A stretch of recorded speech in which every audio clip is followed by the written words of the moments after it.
जय Sai Ram everyone, welcome to मेरे साईं। आशा करती हूँ साईं कृपा से आप सब बहुत बहुत अच्छे होंगे।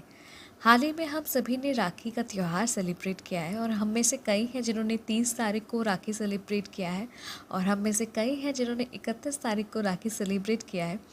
तो ये जो अनुभव है ना, ये अनुभव साईं से जुड़ा हुआ तो है ही, साथ में राखी का भी इसमें इन्वॉल्वमेंट है। तो मैंने सोचा क्यों ना ये अनुभव जल्द से जल्द सुनाया जाए। इसके पहले भी मेरे पास बहुत सारे अनुभव आए जो मैं रिकॉर्ड ऑलरेडी कर चुकी हूँ। मतलब जैसे जैसे अनुभव आता है मैं वैसे वैसे रिकॉर्ड करके रखती हूँ, तो सब रेडी है। पर मुझे लगा ना, हाल ही में राखी गया है तो और ये भी एक राखी का ही अनुभव है, तो क्यों ना इस अनुभव को पहले सुना दूँ। तो इसीलिए अनुभव है। और मैं आप सभी से कहूँ ना कि ये अनुभव जब से मैंने पढ़ा है ना, तब से लेके अब तक, मतलब जब मैं ये अनुभव आप सभी के साथ शेयर कर रही हूँ, मेरे चेहरे में ना एक बड़ी सी स्माइल है। मुझे इतना खुशी मिल रहा है ये अनुभव पढ़ने में या फिर आप सभी को सुनाने में। मैं क्या बताऊँ, मुझे इतनी खुशी मिल रही है, तो जिनके साथ ये अनुभव हुआ है उन्हें कितनी खुशी मिली होगी। ये अनुभव है नंदिनी जी का, और वो बताती हैं कि जब वो छोटी थी तब से लेके अब तक वो साईं बाबा को अपना बड़ा भाई मानती है और हर साल बाबा को राखी बांधती है। इस साल नंदिनी जी ने 31 अगस्त राखी सेलिब्रेट किया साईं के साथ, अपने पूरे परिवार के साथ। तो वो बताती हैं कि राखी के त्यौहार के लिए उनकी 2 सिस्टर इन लॉ हैं, 2 ननंद हैं उनकी, तो वो सब आए हुए थे उनके घर और साथ में उनके बच्चे भी आए हुए थे। नंदिनी जी के भी बच्चे हैं, तो घर में एक फेस्टिव वाइब था, चहल पहल थी, ठीक है। और 31 सुबह से नंदिनी जी का टारगेट यही था कि जल्द ही जल्द घर में जब सब एक दूसरे को राखी बांध लेंगे, उसके बाद वो तुरंत जाके मंदिर जाके वो बाबा को राखी बांधेंगी। पर होता क्या है ना कि एक तो एक त्यौहार घर में चल रहा है जहाँ पे गेस्ट है घर में, फिर आप कभी कभी होता है कि आप प्लान कुछ करते हो पर आपके प्लान माफिक कुछ होता नहीं है, ठीक है। Sometime it's so happens that हम खाली डिसाइड करते हैं, हम खाली प्लान करते हैं पर डिसाइड साईं करता है, ठीक है। तो क्या होता है, नंदिनी जी सुबह से बहुत कोशिश करती है कि जल्द से जल्द घर में राखी का फंक्शन हो जाए, पर वो मंदिर जाएगी पर ऐसा होता नहीं है, ठीक है। घर में राखी का फंक्शन शुरू ही होता है बहुत लेट से, ठीक है, जहाँ पे नंदिनी जी के जो सिस्टर इन लॉ है, 2 सिस्टर इन लॉ जो आई हुई थी, वो सर को यानी नंदिनी जी के हस्बैंड को राखी बांधते हैं, फिर बच्चे एक दूसरे को आपस में राखी बांधते हैं। फिर ये सब करते करते 12, मतलब थोड़ा लेट हो गया। और फिर खाना पीना हो जाने के बाद, मतलब घर में जो हाउस हेल्प है वो भी नहीं आती, क्योंकि वो भी राखी सेलिब्रेट करने अपने मायके जाती हैं। तो जो भी बर्तन वगैरह जो भी है वो सब साफ़ करना, आप समझ सकते हो त्योहार के दिन में क्या होता है घर में। तो वैसा ही कुछ सिचुएशन था और ऐसा करते करते मतलब सारा दिन बीत गया, अब शाम हो आया, ठीक है। तो नंदिनी जी चिंता में पड़ गई कि सारा दिन बीत गया, मैं साईं को राखी कब बांधूँ। तो जो सर है ना, उनका प्लान था कि शाम को पूरे फैमिली मेम्बर्स यानी क्या कहते हैं, नंदिनी जी, बच्चे, फिर सर के जो बहनें हैं, सबको लेके वो डिनर पे जाएंगे, ठीक है। अच्छे तरीके से राखी का जो शाम है वो सब एक साथ अच्छे से मनाएंगे। तो सर ने अपना प्लान नंदिनी जी को बताया, तो नंदिनी जी ने कहा कि आप दीदी सबको लेके चले जाओ रेस्टोरेंट, मुझे नहीं जाना, मुझे साईं बाबा को राखी बांधना है, क्योंकि मैंने सुबह से बहुत कोशिश किया पर टाइम मुझे मिला नहीं, पर मुझे अभी जाना है, तो आप लोग जाओ, मुझे कोई एतराज़ नहीं है, पर मुझे प्लीज़ मंदिर तक ही छोड़ दो। तो नंदिनी जी के जो सिस्टर इन लॉज हैं, उन्होंने कहा कि कोई बात नहीं, तुम पहले चलो मंदिर चलो, तुम वहाँ पे साईं बाबा को राखी बांध लेना, उसके बाद हमारे साथ रेस्टोरेंट चलना। तो ये भी आइडिया नंदिनी जी को ठीक लगा, तो सब चल गए मंदिर, ठीक है।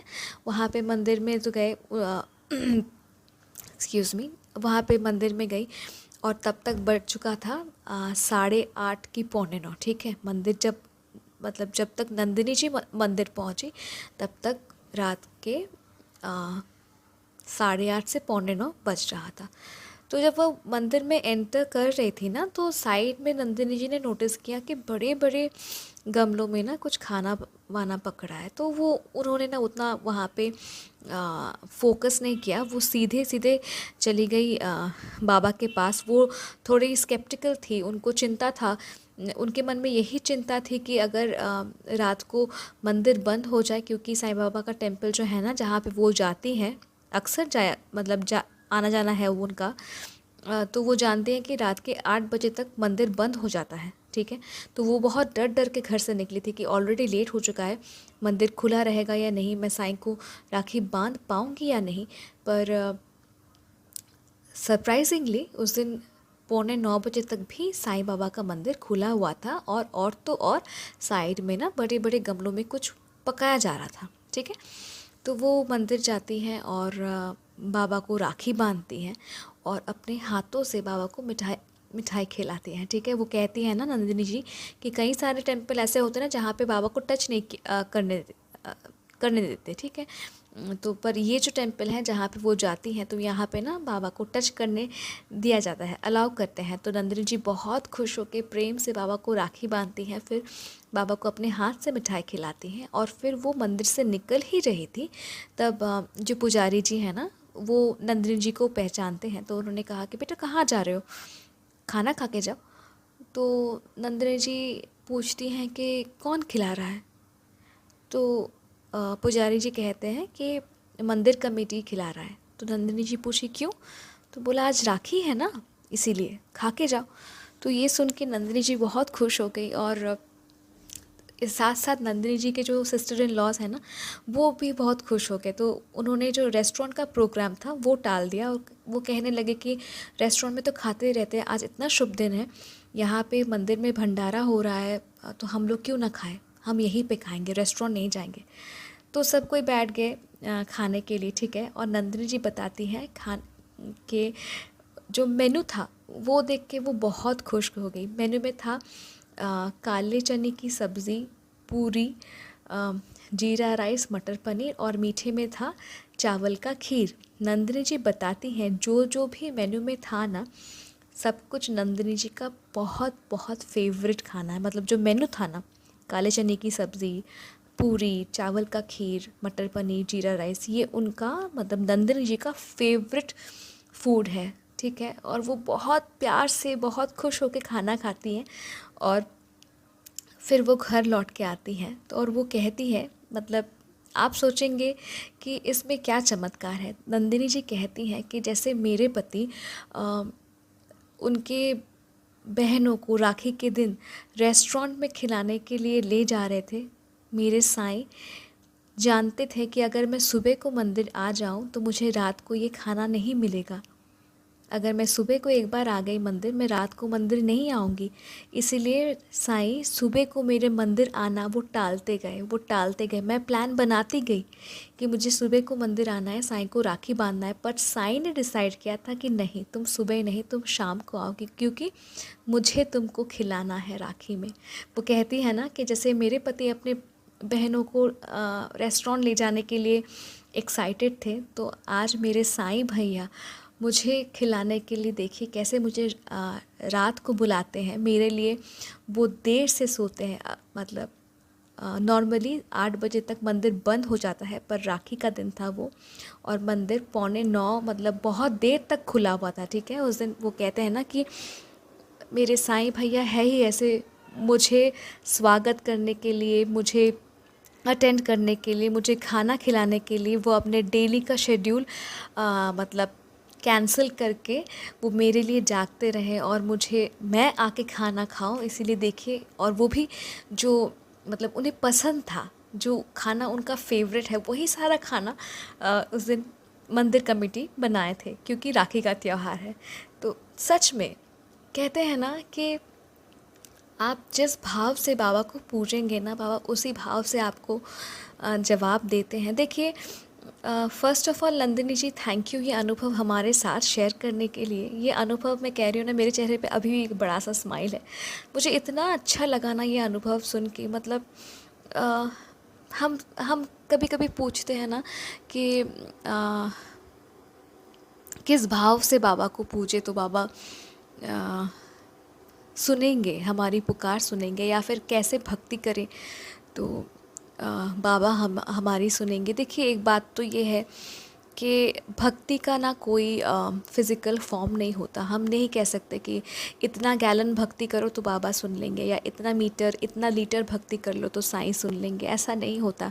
भक्ति जो होता है ना, वो आपके प्रेम से ही प्रकट होता है, राइट। और भक्ति जो है वो आपके प्रेम का ही एक फॉर्म है जो इनविजिबल है, पर एक फॉर्म उसका है जो कि प्रेम से ही प्रकट होता है। सो कभी कभी हम आंसू से अपनी भक्ति बयां करते हैं, कभी कभी खुश होकर अपनी भक्ति बयां करते हैं, कभी कभी भावुक हो जाते हैं। मुझे भी उतना पता नहीं है भक्ति के बारे में। सच में मैं कहती हूँ ना, भक्त और भक्ति एक बहुत बड़ा टर्म है। मतलब टर्म तो छोटा है पर इसमें गहराई काफ़ी ज़्यादा है। पर देखिए ना, यहाँ पे नंदिनी जी साईं को अपना भाई मानती है, बड़े भैया मानती है, एक्साइटेड है कि भाई को राखी बांधना है, भाई को राखी बांधना है। वो जो तड़प है, मुझे साईं को राखी बांधना है, सब कुछ हो रहा है, मैं साईं को कब राखी बांधूँ। और वहाँ पे देखिए साईं, उनको पता है कि मेरी बहन मुझको राखी बांधने आएगी, मैं उसे खाली हाथ, खाली बिना खिलाए कैसे भेज दूँ। तो देखिए साईं की लीला, खाना भी बनता है मंदिर कमेटी से, और वो भी जो नंदिनी जी को पसंद है। तो ये अनुभव सच में ना एक डिवाइन अनुभव है। साईं के हर अनुभव ही डिवाइन होते हैं, निराले होते हैं। तो ये अनुभव भी बहुत प्यारा था। तो सच में मुझे बहुत बहुत अच्छा लगा। तो एक बार और नंदिनी जी, थैंक यू अपना अनुभव हमारे साथ शेयर करने के लिए। और आप सभी से मैं इतना ही कहूँगी कि अगर आप भी अपना अनुभव हमारे साथ शेयर करना चाहते हैं तो आप मुझे ईमेल कर सकते हैं, मुझे इंस्टाग्राम पे डायरेक्ट मैसेज कर सकते हैं, या फिर मेरे व्हाट्सएप नंबर में भी आप मुझे मैसेज कर सकते हैं। मेरा email ID, Instagram account ID और मेरा व्हाट्सएप नंबर तीनों डिस्क्रिप्शन पे दिया हुआ है। और अगर आपको साईं से जुड़ा हुआ अनुभव सुनना पसंद है, आप बार बार लगातार सुनना चाहते हैं, तो ये अनुभव सुनने के बाद आप ये चैनल सब्सक्राइब कर दीजिएगा, ताकि आपको बार बार साईं से जुड़ा अनुभव सुनने का मौका मिले। मिलती हूँ बहुत जल्दी एक नए साईं अनुभव के साथ। टिल देन, जय साईं राम।